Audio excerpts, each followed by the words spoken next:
While planning our wedding, my wife and I spent a lot of time trying to figure out the wedding party's entrance music. We had different songs play for our parents, for our bridesmaids and groomsmen, for me and for her too. My choice for my music was John Williams' Superman score because it never fails to cheer me and pump me up. We had an outdoor venue and the aisle was a long concrete path that led from the building where we were hidden from our guests all the way to the area where everyone was seated, curving to the right halfway through. During the rehearsal, I decided to take it up a notch. I can't just walk to the Superman score, I should run it, with my arm raised a la Superman. It was gonna be awesome. I tested it during the rehearsal and everything was great. Fast forward to the next day, and here's what I remember of the events. The wedding party stands together by the building, hidden from the guests, waiting for the coordinator to send us out.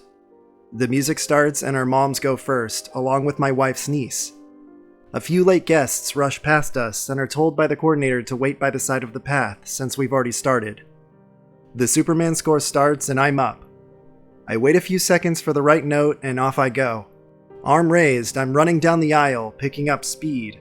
As I reach the curve, I notice the late guest standing there out of the corner of my eye, and I'm ever so briefly distracted. Then, suddenly, it happens.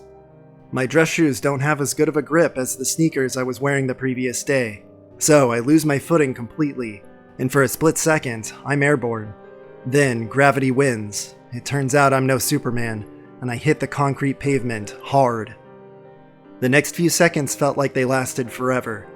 The nearby guests rush over, my best man rushes over, people help me up and I'm stunned. My hand hurts, my side hurts, my face hurt, and people ask if I'm okay. And then, my tongue darts forward and I realize something is very wrong. I just broke both of my front teeth. I'm in complete shock. My best man is talking to me, but I'm totally hazy. But then I hear that music is still going. It's Superman. And I snap back to where I am.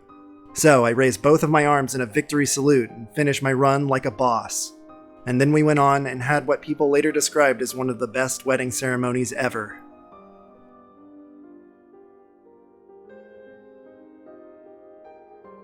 What ruined my wedding? Let me count the ways.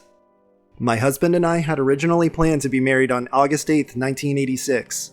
Unfortunately, I guess depending on how you look at it, I was pregnant by Thanksgiving of 1985 with a due date of August 1st, so we moved the wedding up to January 18th. First, I was raised Catholic, 12 years of fine Jesuit education. My husband was generic Protestant.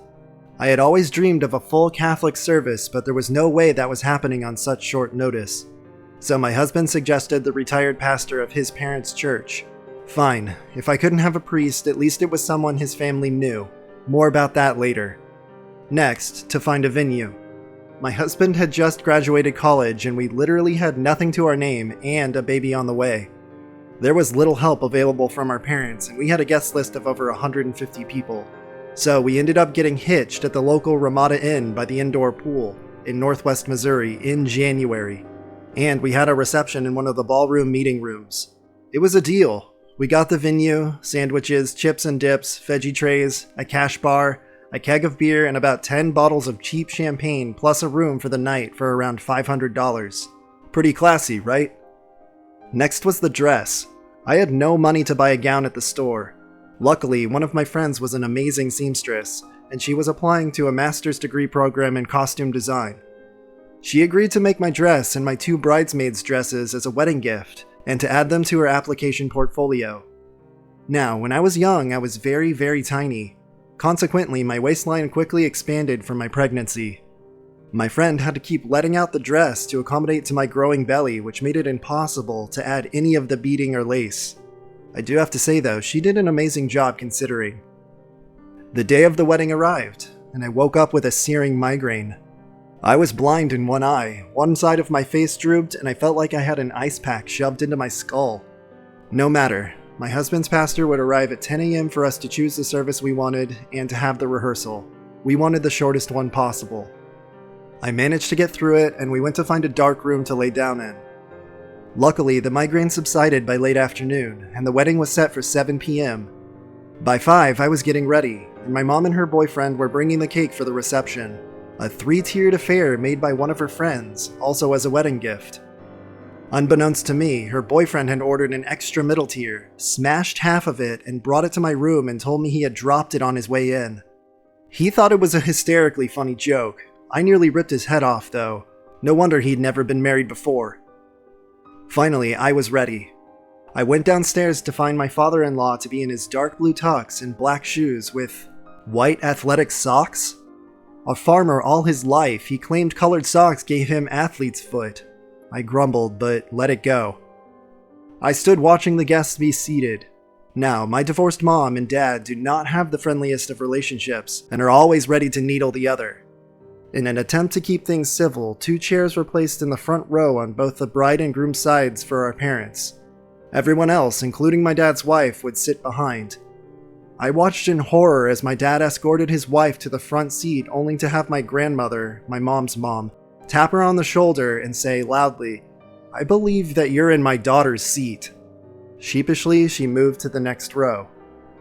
Finally, the music started and my dad walked me down the aisle. I was irked at his childish attempt to upstage my mom, so it sort of took the magic out of the moment. Then, when it came time to give me away, instead of replying, "We both do," as practiced, my dad said, "I do," smirked at my mom and sat down. I could see the argument that would follow. Now, back to the pastor. What we didn't know was that Reverend Cornelius was well into his first stage of dementia. No kidding. And the service he started to deliver bore no resemblance to the one we had chosen. It bore no resemblance to any wedding service anyone had ever heard. He rambled on and on. At one point, he started what the entire audience thought was the Lord's Prayer. He said, "Our Father," and the entire congregation said, "Who art in heaven," and he went right on to something completely different while our guests got a few more sentences in before petering out. Everyone was looking at everyone wondering how this would end when our 3-year-old flower girl looked up and said, "I gotta go potty." My bridesmaid replied, "Shh, we're almost done." The Reverend droned on. Again, with more urgency, our flower girl said, "I gotta go potty." Again, my bridesmaid replied, "Shh, we're almost done." And again, the Reverend droned on.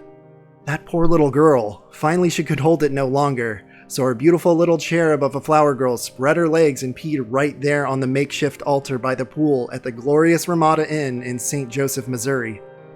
You could hear it hit the AstroTurf-covered steps. Like I said, classy. I gotta give her credit though. That signaled the Reverend to finally say, "Man and wife, you may kiss the bride." And she didn't get a drop on her dress. Never was a wedding more blessedly over. That was 33 years ago and we are still happily married. It's as funny to us now and our kids absolutely love the story of our wedding. Like someone else said, it's not the wedding, but the marriage that matters.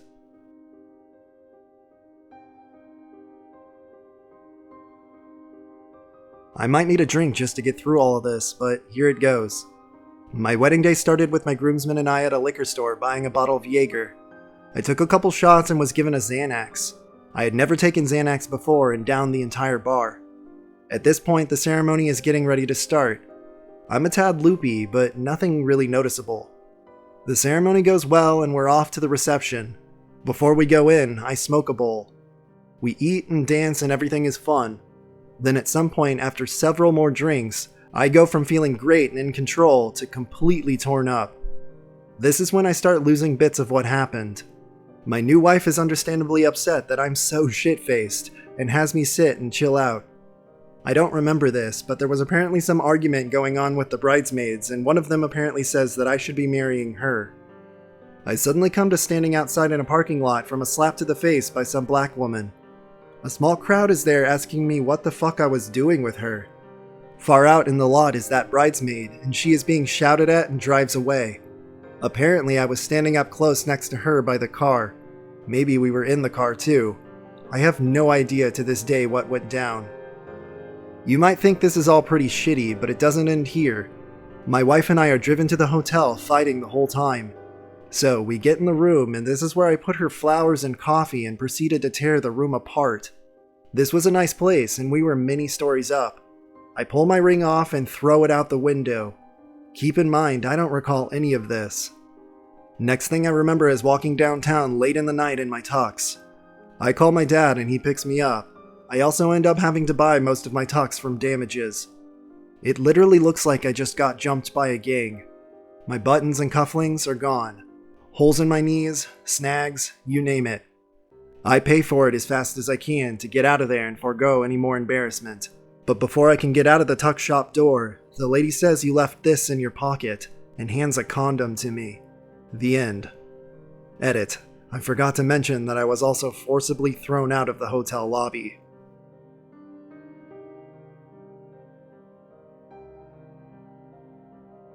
I was about 8 years old when my aunt was remarrying. She had a smaller, low-key ceremony in her backyard. All the houses in the area that she lived in had backyard access to a trail system that ran through the woods and down to a lake. After the vows had been exchanged and everyone was getting into the reception mode, myself and my cousins, who were the same age as me, decided we were going to go play tag in the trails behind. It was all well and good for a while, but as we were getting ready to take a break and head back to the backyard, my younger cousin ahead of me stepped on a fallen beehive just in the bush to the side of the trail. As I was following closely behind, the majority of the bees went into a frenzy all over me. I ran screaming and panicked back to the backyard, all the while keeping at least 40 of these bastards stuck to my pants, repeatedly stinging at the pant leg. I yelled for help, but most of the attendees were too drunk to realize the seriousness of what was actually happening. One went as far as to try and burn off one bee with a cigarette. All the while, I still had a good 30 more clamped on the other parts of my pants. Eventually, I said fuck it. I ripped off my pants and ran through the house. I locked myself in the bathroom and showered off to clean the stings. I grabbed some pajama bottoms for the rest of the night though. Forget going anywhere near that bee infestation that was my pants. I didn't really ruin the wedding or anything, and my aunt still laughs about it today. TLDR, fucking bees, man. Everywhere.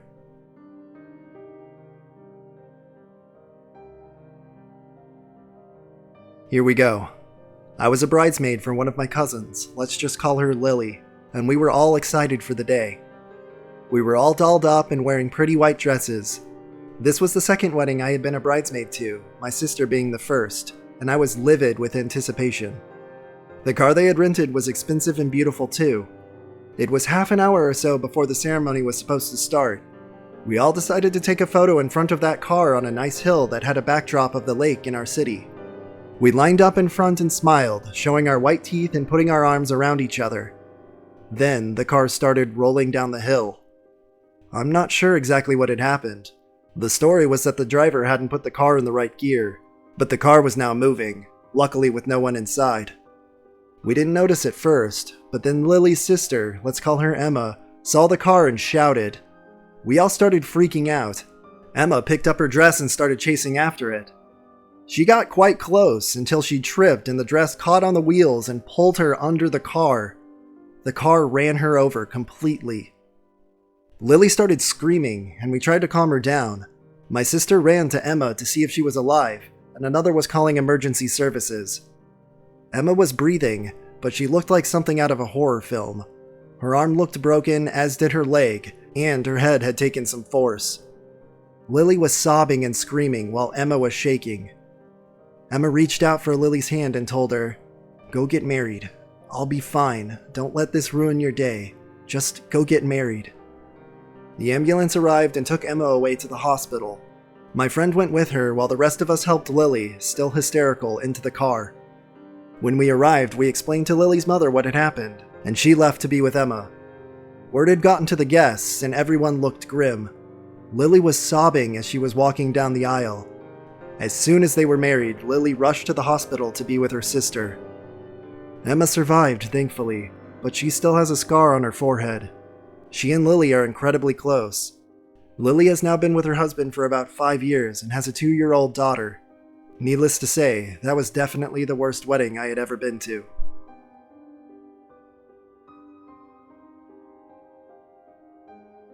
As someone who's used to photographing weddings professionally, I've seen quite a few disasters in my short stint behind the camera. One wedding I soon won't forget won the award, however. For whatever reason, the groom, despite not having any Scottish blood in him whatsoever, felt the need that he and his groomsmen should adopt the kilt as their attire for the wedding. This was different, certainly, but it didn't really fit the theme of the wedding very well. As an outdoor wedding in the afternoon sunlight, it became an unexpected problem that did not become apparent until I began to process the photos. All shots required use of a fill flash to eliminate any shadows, and the groomsmen were keen to have their photos taken with all the children in the family. To get at the same height as the children, they would crouch. The flash would fire for every shot, and the quick glance I gave to the camera screen showed nothing unusual. Not one of the groomsmen elected to wear anything under their kilts. Every shot taken with children revealed hairy, dangling nutsacks. Every shot of them sitting with family had to be thrown out. All photos taken with wheelchair-bound grandma were horrific. Testicles everywhere. It was awful. Retouching fixed some of them, but others were simply not salvageable. After the ceremony, there was an incredibly long delay for the reception. Everyone was standing around wondering where the bride had run off to while the cake began to slowly melt in the heat of the afternoon sun. Finally, I had gotten word of what the holdup was. The bride's dress was undergoing emergency modifications in the dressing room after she got a fair amount of menstrual blood on the front of it while trying to use the restroom. Not a fun wedding for anyone. Hilarious to the photographer, though.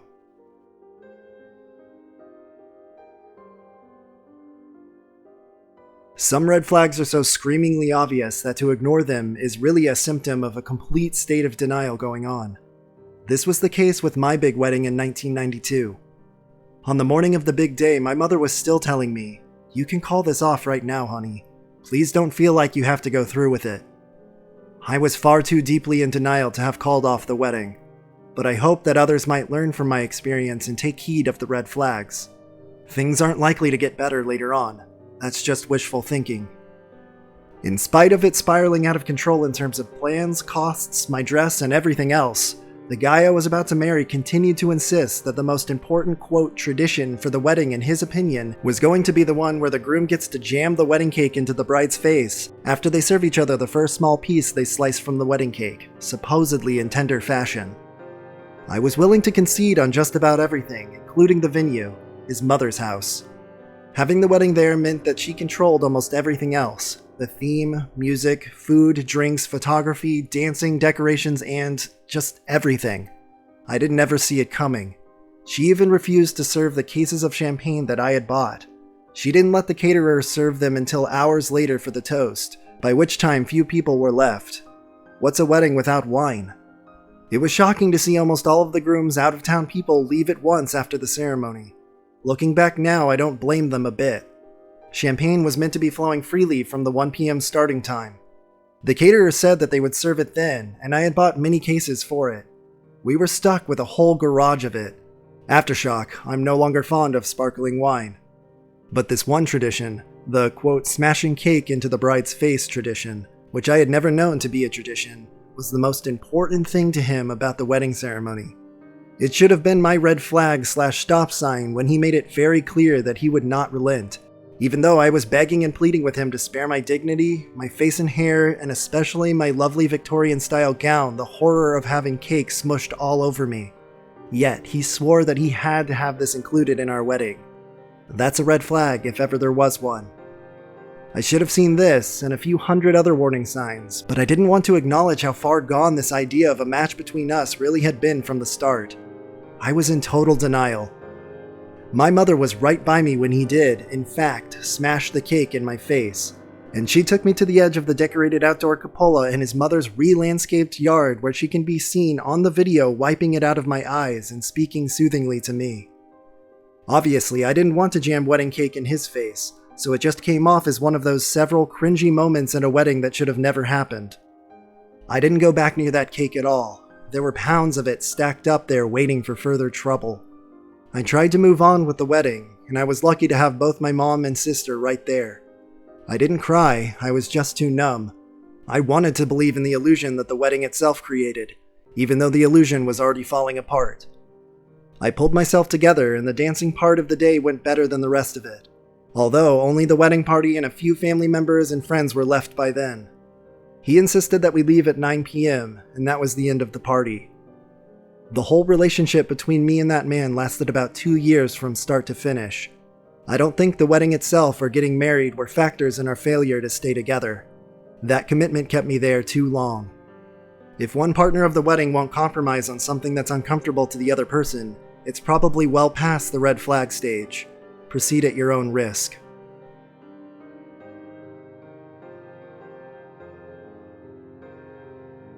On the very day of our wedding, it was discovered that the venue had booked 2 outdoor weddings at the same time, ours and another in a gazebo not very far away. Somehow, the father of the bride in the other wedding found out that our processions were going to be at the same time. He also found out that our procession included a bagpiper, as myself and groomsmen all in kilts, while his daughter's wedding procession would have a harpist. He approached me and very nicely asked if we would consider delaying our procession for about 20 minutes so our bagpipers would not drown out the harpist. After conferring with my soon-to-be wife, we agreed that a 20-minute delay was no big deal for us. Unfortunately, the father of that bride should have taken some other factors into consideration and instead delayed his daughter's wedding, because their procession went off without a hitch, and everyone in their wedding heard their beautiful harpist. But their vows were pretty much inaudible once our bagpipers started at the request of 20 minutes later. I found this out that day because apparently one of my cousins attending my wedding had a friend that was attending the other wedding. Seriously, it was, quote, "Dearly beloved, we are gathered here today to cue bagpipes!" until our procession was over. I hope the other wedding party was able to get some compensation from the venue for their oversight, since they had been informed of the musicians at each wedding and didn't bother informing either party. On top of that, our DJ had burned a CD with our chosen husband-wife dance song on it, and didn't bother to check it before the reception. The song wouldn't play because the CD somehow didn't burn right, and we had to pick another song to dance to on the fly. We got a nice discount from the DJ company for that one.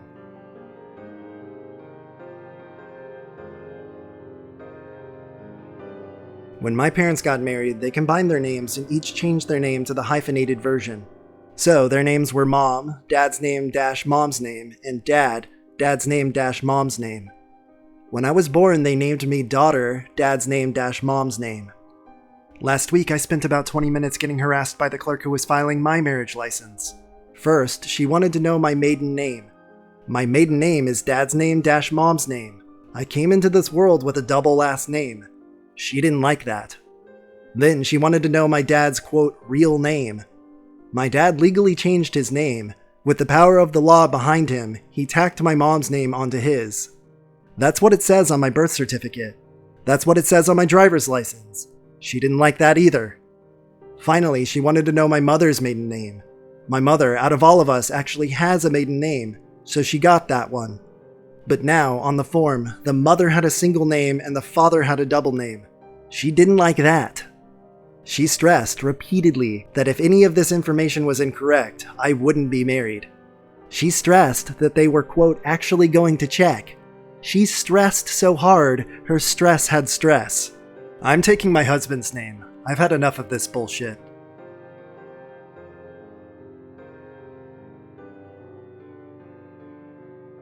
I'll start off by saying this is funny now. My daughter got married in August. The ceremony was in Seattle, Washington at a lovely venue on the water. My husband was hospitalized 2 days before the wedding with sepsis in Denver, Colorado. Having to call my daughter and tell her that her dad might be dying and that neither of us could attend her wedding was one of the hardest things that I have ever done. She sobbed her heart out and she was worried about her daddy. And she was also devastated about us not coming. Okay, that's not the funny part. Luckily, Steph has an older brother and sister. Andrew would do the duties of the father, and Michelle would be, quote, the mom.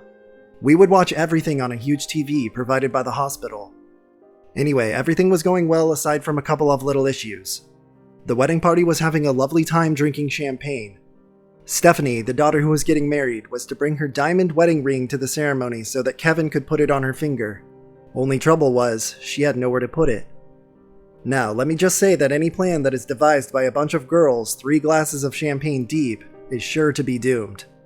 Michelle, the ever-helpful maid of honor, offered to take the ring and hold it for Stephanie. Anyone who has read my stuff knows that Michelle is a bit of a free thinker. She's easily distracted by bright, shiny objects. Yeah, you guessed it. She decided to stick the ring in the top of her Spanx. What could go wrong? Off the girls go to a local beach for pictures. They're still sipping champagne and having a wonderful time. Halfway through the photo session, Stephanie declares, I've really gotta pee." There's no bathrooms available, so Stephanie goes to pee behind some bushes. This apparently can't be done in a fitted wedding gown without assistance. Who knew? Michelle, tipsy as can be, helps Stephanie pull the gown up to her waist. Then Michelle thought, well, I have to pee too. Once the display of public nudity is completed, they headed back to the venue 20 minutes away. They were almost there when Michelle realized that the ring is no longer in her Spanx. She clasped a hand over her mouth in horror, and her eyes filled with tears. One of Steph's friends noticed. She whispered, "Michelle, whatever is wrong, just say it out loud so that we can fix it." "The ring is gone," Michelle said. Steph's head swiveled around so fast that her updo was in danger of taking flight. What? They rounded up the bridesmaids' husbands and boyfriends. With directions to look for the pee spots in the bushes at the beach, they set off. Meantime, the ceremony should have already started 30 minutes ago, and I called my son. "Andrew, what's the delay?" Nothing, Mom. We're just working out one last detail." The guys arrived at the beach. They got down on their hands and knees in their suits and wingtips. Ties dragging and pant cuffs full of sand, they searched. They sifted through many damp spots by numerous bushes. Sweating, sun beating down on their backs, they find the ring. They race back to the venue and the ceremony begins, and everything was marvelous, except for the absence of us and her sandy ring. No one told us about the great ring incident until days later. Steph was the last of our brood to get married. Thank heavens, I don't think I can take any more of this. By the way, my husband's fine.